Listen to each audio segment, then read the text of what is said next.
Para sa mga may nais idulog sa pamahalaan para sa agarang aksyon, alamin natin ngayon kung paano nga ba magpapa-appointment sa bagong Pilipinas Action Center gamit ang eGov.ph app. Narito po.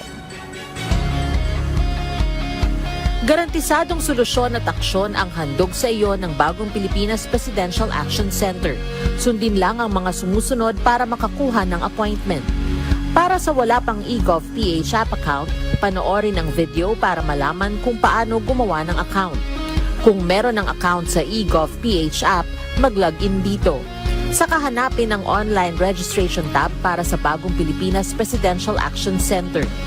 Pindutin ito para makita ang available na government services.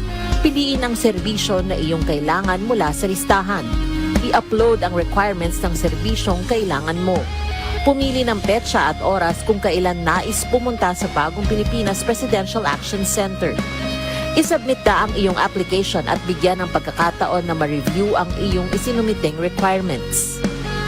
Hintayin ang QR code para sa kumpirmasyon ng iyong schedule. Makakatanggap ka ng text message para malaman kung naaprubahan ito.